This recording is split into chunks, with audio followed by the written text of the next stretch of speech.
Morning,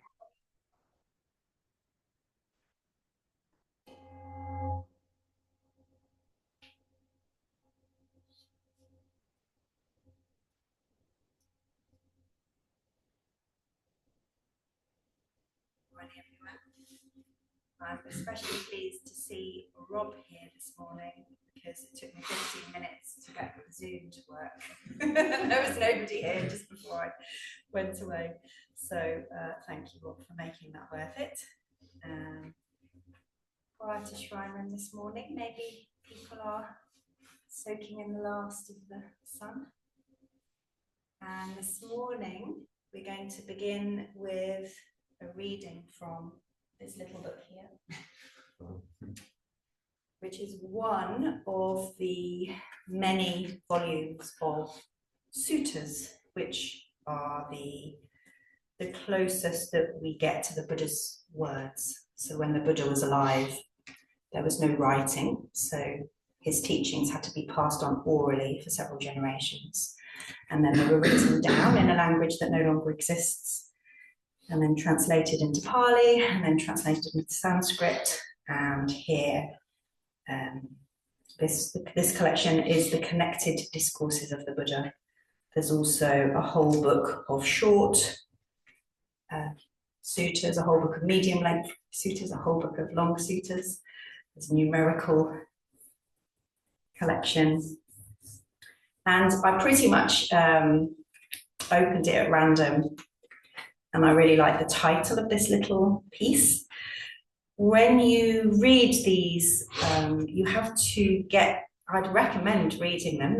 They'll be in the library, but they're very repetitive. So they were written in a way that made them easier to remember, so they could be passed on. So there's a lot of repetition. But there's actually some really good stories in here. And it's good sometimes to go back to the original. It's a bit like the Bible, really, reading the Bible rather than commentaries on the Bible, which is what we do a lot as Buddhists. So this little piece is called The Fingernail. At Savatthi, sitting to one side, the bhikkhu said to the Blessed One, as the Buddha, "Is there, Venerable Sir, any form that is permanent, stable, eternal, not subject to change, and that will remain the same, just like eternity itself? Is there any feeling, any perception, any volitional formations, any consciousness that is permanent, stable, eternal, not subject to change, and that will remain the same, just like eternity itself?" The Buddha says, "Bhikkhu, there is no form, no feeling, no perception, no volitional formations, no consciousness that is permanent, stable, eternal, not subject to change, and that will remain the same, just like eternity itself." Then the Blessed One took up a little bit of soil in his fingernail and said to that bhikkhu, "Bhikkhu, there is not even this much form that is permanent, stable, eternal, not subject to change, and that will remain the same, just like eternity itself. If there was this much form that was permanent, stable, eternal, not subject to change, this living of the holy life for the complete destruction of suffering could not be discerned. But because there is not even this much form that is permanent, stable, eternal, not subject to change, this living of the holy life for the complete destruction of suffering is discerned. There is not even this much feeling, perception, volitional formations, consciousness that is permanent, stable, eternal, not subject to change, and that will remain the same, just like eternity itself. If there was this much, ... but because there is not even this much consciousness that is permanent, stable, eternal, not subject to change, this living of the holy life for the complete destruction of suffering is discerned. What do you think, bhikkhu? Is form permanent or impermanent? Impermanent, Venerable Sir. Therefore, seeing thus, he understands There is no more for this state of being.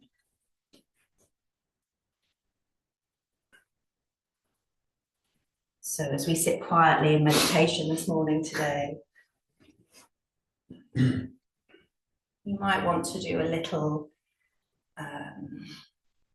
reflection on your own impermanence, the impermanence of your physical being. There's a famous meditation where you first of all think about the solids in your body,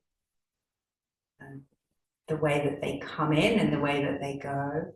And then you think about the liquids in your body, the way that they enter and the way they pass away. And then the gases. And by the end of that meditation, pretty much your mind is blown when you really get a taste of how ephemeral we are. So you might just want to maybe think about the breath that comes and goes, the oxygen that enters into our bloodstream, the jobs it has in our body, and then the way that it dissolves away again. And just allow yourself to rest in the impermanence.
This morning we will chant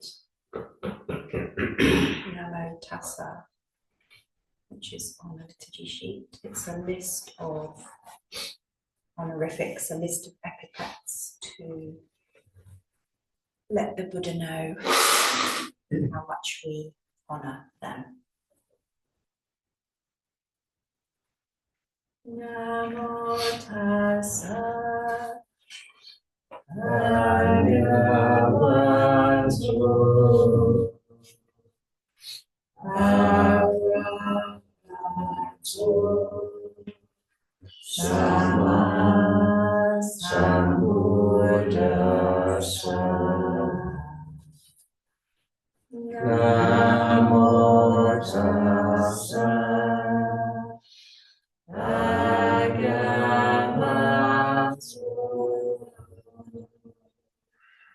Arahato Sama Sambuddhassa.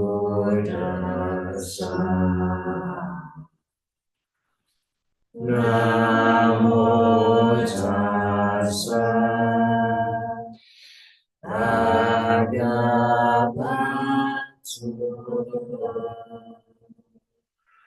Arahato Sama Sambuddhassa.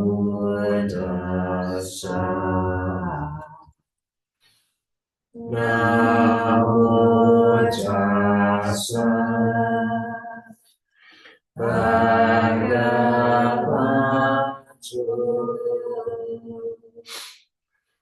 Arahato Sama Sambuddhassa.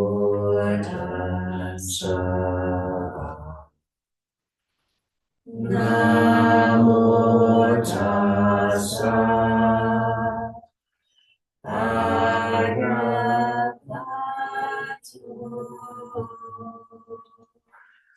Arahato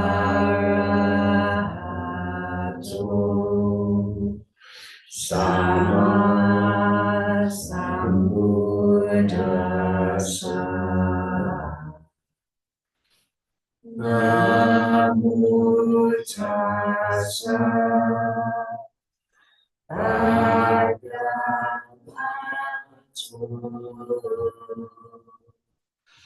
arahato sama sambuddhassa.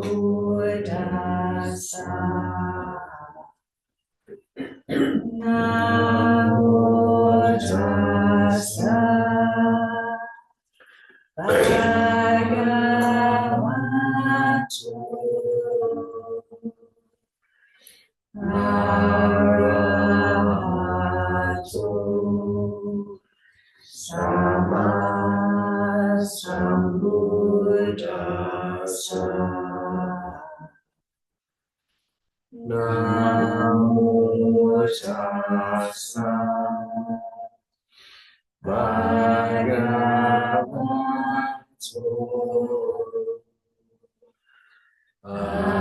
arahato sama sambuddhassa.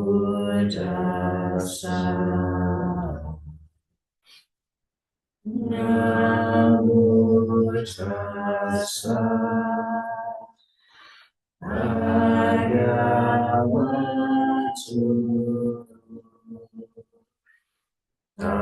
arahato sama sambuddhassa. Namo tassa bhagavato arahato sama sambuddhassa.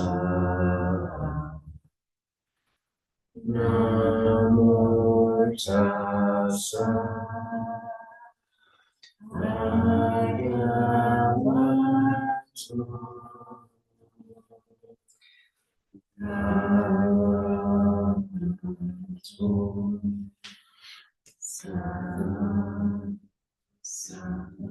sambuddhassa.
refuge I go to the Buddha. For refuge I go to the Buddha, The one who is awake and full of love. the one who is awake and full of love. Namo Buddhaya. Namo Buddhaya. For refuge I go to the Dharma. For refuge I go to the Dharma, All that guides us to wisdom and compassion. all that guides us to wisdom and compassion. Namo Dhammaya. Namo Dhammaya. For refuge I go to the Sangha. For refuge I go to the Sangha, Those who live in the Buddha's light. those who live in the Buddha's light. Namo Sangha. Namo Sangha. With faith in the three jewels. With faith in the three jewels, And in light of our human tendencies. and in light of my human tendencies, I pray that I may become aware. I pray that I may become aware Of when I take life. of when I take life. I pray that I may become aware. I pray that I may become aware Of when I take what is not freely given. of when I take what is not freely given. I pray that I may become aware. I pray that I may become aware Of when I fall into sexual misconduct. of when I fall into sexual misconduct. I pray that I may become aware. I pray that I may become aware Of when I fall into wrong speech. of when I fall into wrong speech. I pray that I may become aware. I pray that I may become aware Of when I become intoxicated. of when I become intoxicated. No blame.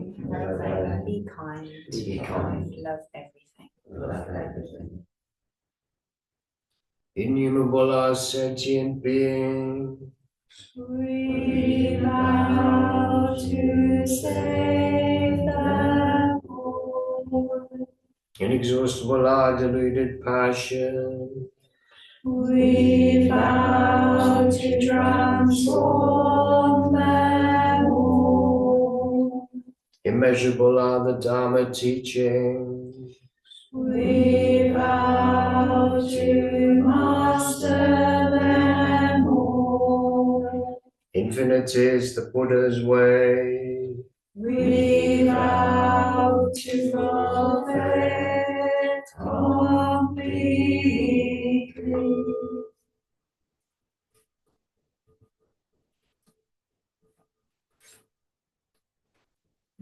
See? So I was imagining that the Buddha has very neatly clipped fingernails so that the amount of dirt that he would have got from the ground was very, very small. And that's the point that he's making, that not even a tiny fragment of soil is permanent. And he says that because there is not even this much form that is permanent, not subject to change, this living of the holy life for the complete destruction of suffering is discerned. And it's slightly funny English, I was wondering what that meant. And luckily an image came to me in meditation, so I'm trusting it came from somewhere good, which was of a person in a river that's running really fast, clinging on to just like a reed or something that's coming off the edge of the river. It's coming off the riverbank and clinging onto it and being buffeted by the water as it goes past. But they're clinging because it's permanent. They're clinging because there's something that can hold them still, that helps them to feel less afraid. And the spiritual life is letting go of the reed. The spiritual life is allowing the river to carry us and to hold us, allowing Amida's wisdom and love to hold us, or however you want to talk about that, Gaia or the divine. But if we think that there is something permanent, then it's in our nature as human beings to hold on to it really tight. And we do that all the time. We hold on to all sorts of different things. We hold on to, the first example that comes to my mind is chocolate. We hold on to the kind of status that our jobs give us. We hold on to the meaning we get from helping other people and feeling like a good person. We hold on to our identities more than anything. Some people hold on to money, some people hold on to popularity.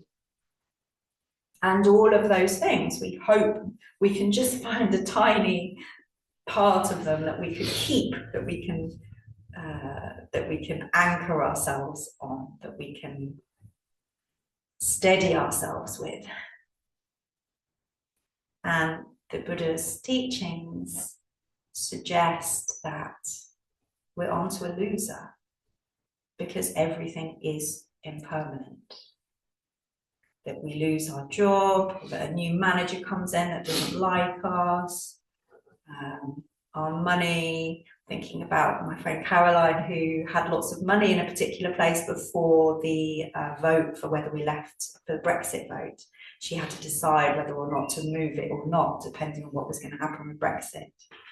And she thought, we're not gonna leave the EU, and then lost a lot of money. That can happen just like that. I'm not even going to go to the house moving process because I know that everyone else has heard enough about our woes. But we can't. We want to rely on these things, but we can't. We can't ultimately rely on them. And of course, it's human to have all sorts of those things around us and to just lean into them briefly and let ourselves have a little break, numb out a little bit, or allow ourselves to feel a bit nice when people give us praise. That's human, that's okay. But thinking that that's enough, thinking that that's going to carry us for our whole lives is, the Buddha says, it's just inaccurate, it's just not true.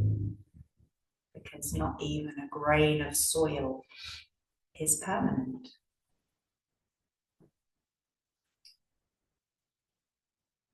And practice is practicing seeing that. Practice is experimenting with waking up to the truth of impermanence. There are lots of different windows into the Buddha's teaching. As you can see, he gave a few teachings. And he gave different teachings to different people because different people needed to hear different things. So there's lots and lots of different windows. Dave was talking about mindfulness recently as being one of his main practices, that just, being mindful as we pour our tea and taste our tea, that's Buddhist practice. Staying in a butsu, coming together to practice, walking around the garden slowly, reading the sutras, reading Buddhist books, joining book groups. All of these ways are different windows into the Dharma, and we need to choose the ones that suit us best. But it's really very simple at the end of the day. It's about waking up to reality and seeing our impermanence and the impermanence of the world, and turning to something that is reliable, turning to a refuge that we know never goes. Even if we don't feel it all the time, we know that the Buddha is present, that the Buddha's teachings are present, and that our fellow seekers are present. Hooray for that. Yeah.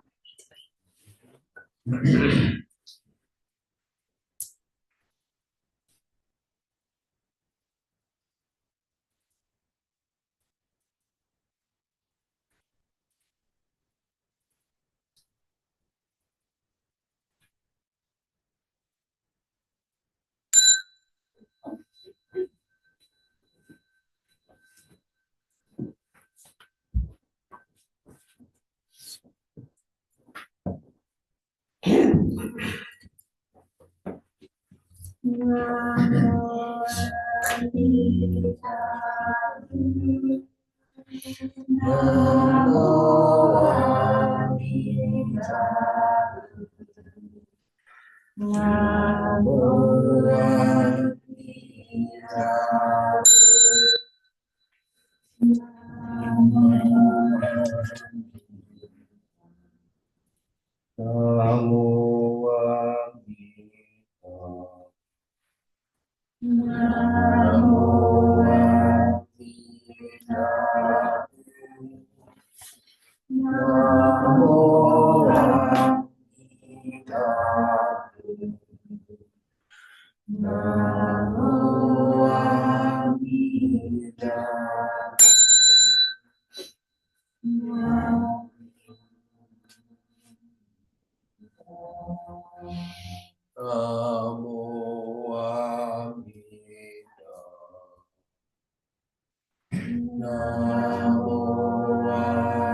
In gratitude, we offer this incense to all Buddhas and Bodhisattvas throughout space and time. May it be fragrant as earth herself, reflecting our careful efforts, our wholehearted awareness, and the fruits of understanding slowly ripen. May we and all beings be companions of Buddhas and Bodhisattvas when we awaken from forgetfulness and realize the pure.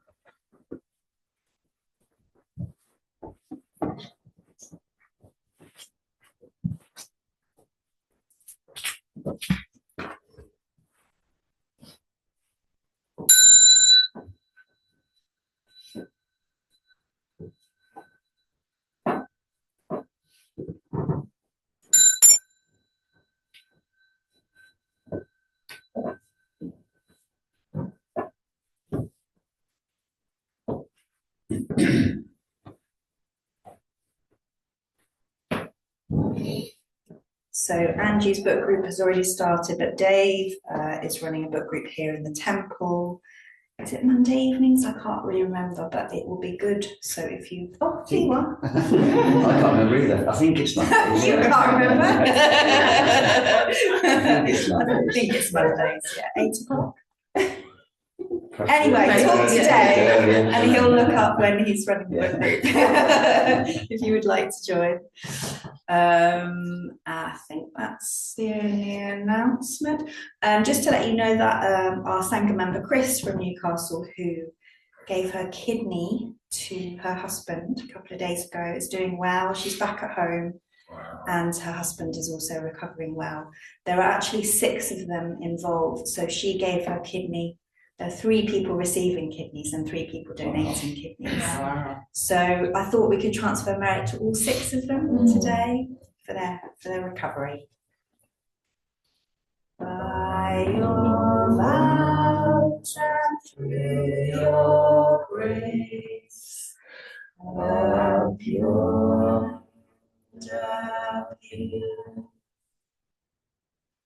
let her know that she had a wave of merit just now.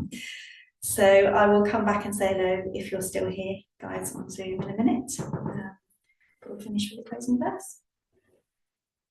Blessed by Amitaka's light, may we care for all living things and the holy earth.